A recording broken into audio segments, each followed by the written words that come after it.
صحابی رسول ہیں،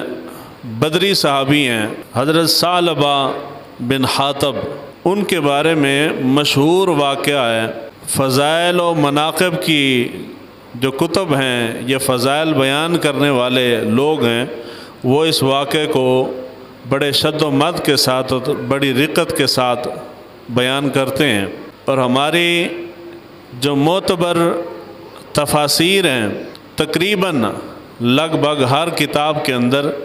یہ واقعہ، حضرت ثعلبہ کا واقعہ جو ہے وہ بڑی تفصیل کے ساتھ بیان کیا گیا ہے۔ واقعہ طویل ہے، اختصار کے ساتھ میں عرض کروں گا، اس کے بعد اس کے حکم کی طرف آتے ہیں۔ حضرت ثعلبہ بن حاطب صحابی رسول تھے، جلیل القدر صحابہ میں سے تھے، بدری صحابی تھے۔ حضور صلی اللہ علیہ وآلہ وسلم کی حیات مبارکہ میں ہی غالباً غزوہ احد کے اندر آپ کا وصال ہوا۔ حضرت ثعلبہ کے بارے میں روایت بیان کی جاتی ہے کہ یہ حضور صلی اللہ علیہ وآلہ وسلم کی بارگاہ میں حاضر ہوئے اور انہوں نے آ کے گزارش کی، یا نبی اللہ صلی اللہ علیہ وآلہ وسلم،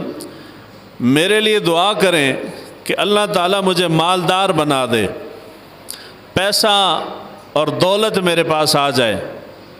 حضور صلی اللہ علیہ وآلہ وسلم نے حضرت ثعلبہ کے لیے دعا فرمائی، اللہ تعالیٰ نے ان کو بے حساب دولت عطا فرما دی۔ جب بہت زیادہ دولت آتی ہے تو دولت کی وجہ سے مصروفیت انسان کی بڑھ جاتی ہے۔ دولت آئی تو حضرت ثعلبہ کی مصروفیت بڑھ گئی، مجبوراً انہوں نے مدینہ کی گنجان آبادی کو چھوڑ کے مدینہ سے باہر جا کے کھلے علاقے کے اندر انہوں نے اپنا گھر، ڈیرا وغیرہ بنایا۔ جس طرح کہ ہم نے جانور وغیرہ رکھنے ہوں تو ہم آبادی کو چھوڑ کے باہر جا کے ڈیرے بناتے ہیں۔ حضرت ثعلبہ نے آبادی سے باہر جا کے ڈیرا بنایا۔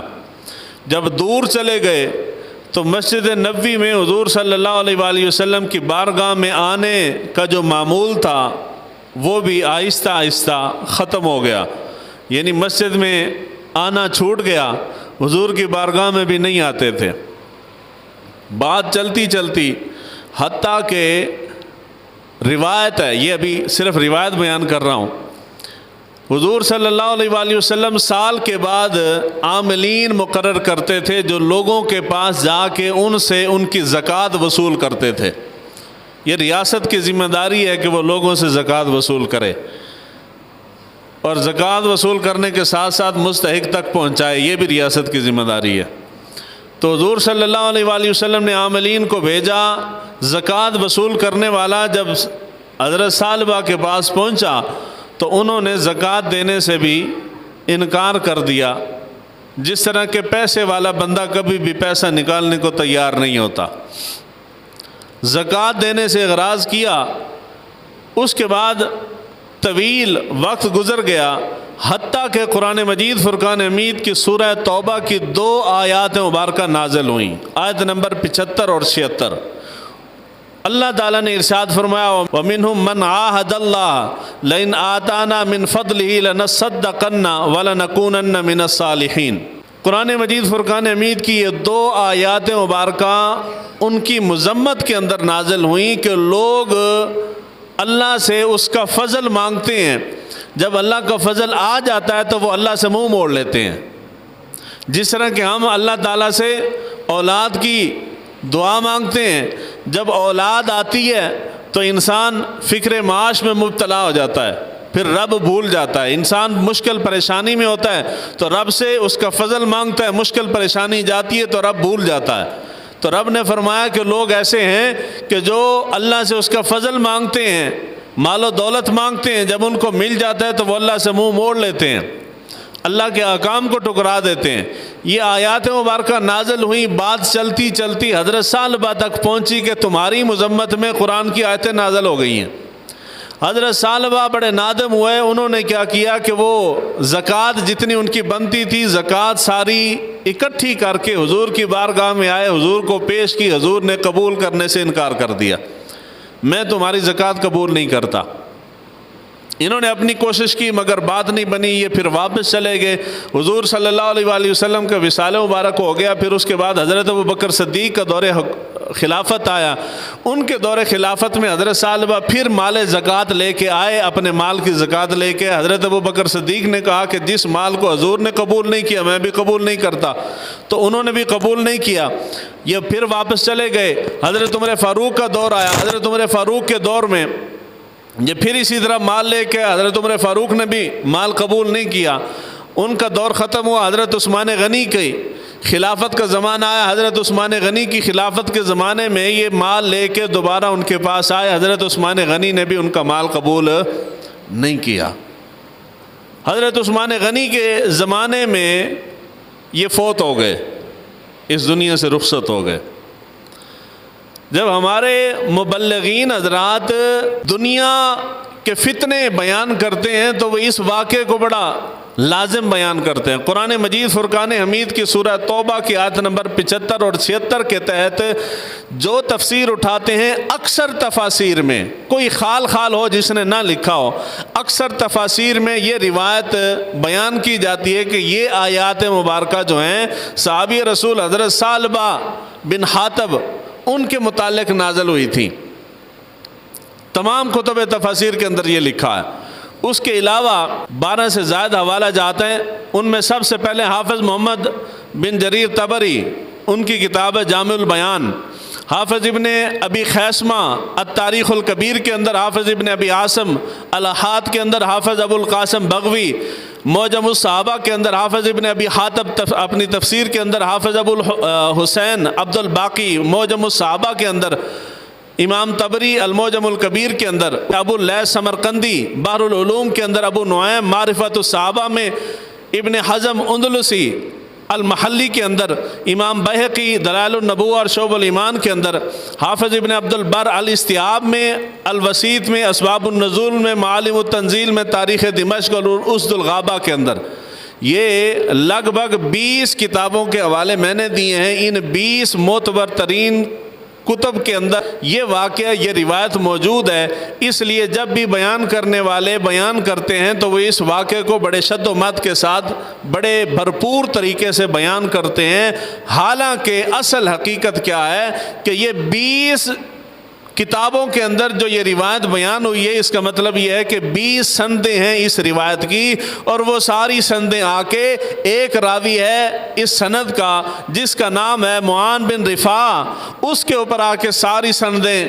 جمع ہو جاتی ہیں اس ایک راوی کی وجہ سے، اور اس کے علاوہ اور بہت ساری عوامل کی وجہ سے محدثین نے اس روایت کو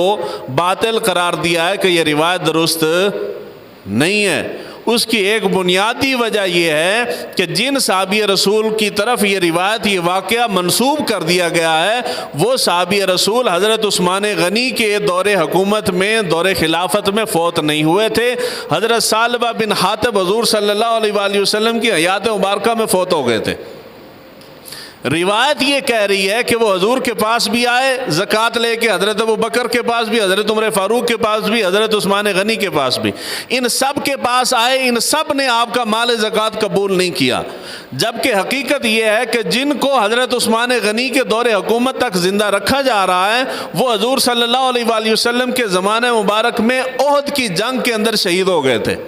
حضرت ثعلبہ۔ تو جو حضور کی حیات مبارکہ میں شہید ہو گیا، اس کی طرف یہ واقعہ منسوب کرنا کہ وہ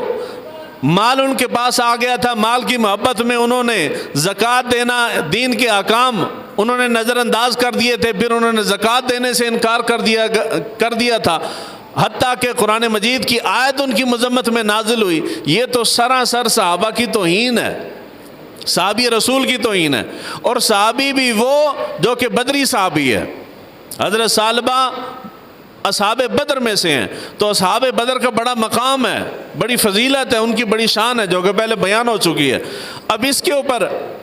میں کہوں کہ جی میں کہہ رہا ہوں کہ یہ روایت درست نہیں ہے، میں نہیں کہہ رہا۔ جتنے حوالہ جات میں نے دیے ہیں، محدثین کا طریقہ یہ ہوتا ہے کہ وہ روایت بیان کرتے ہیں، بیان کرنے کے بعد آگے اس کا حکم بیان کر دیتے ہیں۔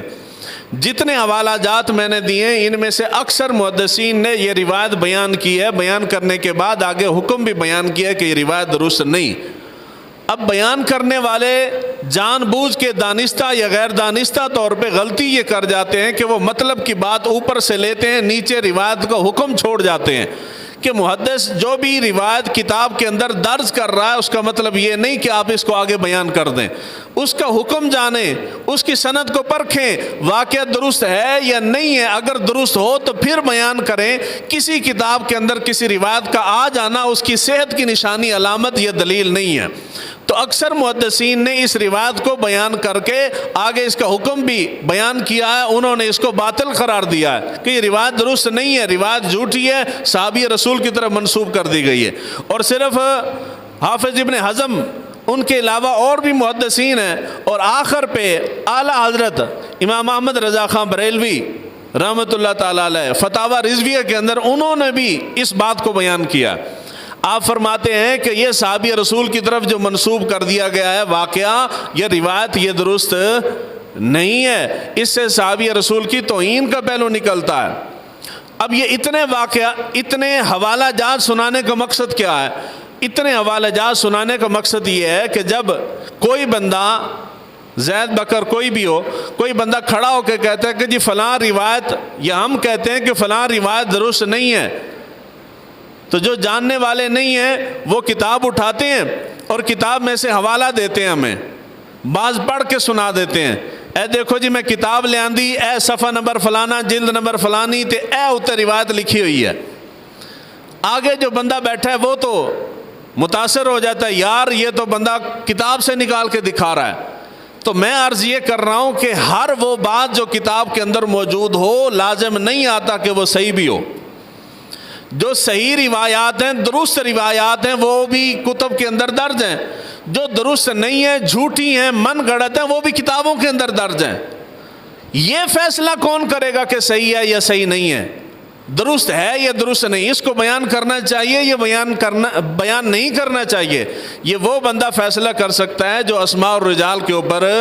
گرفت رکھتا ہو، اسماء الرجال کا علم ہو، اس کے پاس اصول حدیث جانتا ہو، وہ حدیث کو پرکھ سکتا ہے کہ حدیث عمل کے قابل ہے یا عمل کے قابل نہیں ہے۔ تو کسی روایت کا صرف حوالہ ریفرنس دے دینا، کتاب کھول کے صفحہ نمبر پیج نمبر دکھا دینا، روایت اس سے ثابت نہیں ہوتی۔ روایت سند سے ثابت ہوتی ہے، سند اگر اس کی درست ہے تو روایت درست ہوگی، اگر درست نہیں ہے تو وہ 20 حوالے میں نے سنائے ہیں، ریفرنس دیے 20 کی جگہ پہ 20,000 بھی ہوں تو روایت قابل قبول نہیں ہوتی۔ تو اس کو حضور صلی اللہ علیہ وآلہ وسلم کی طرف یا صحابی رسول حضرت ثعلبہ بن حاتب ان کی طرف منسوب کر کے بیان نہیں کرنا چاہیے۔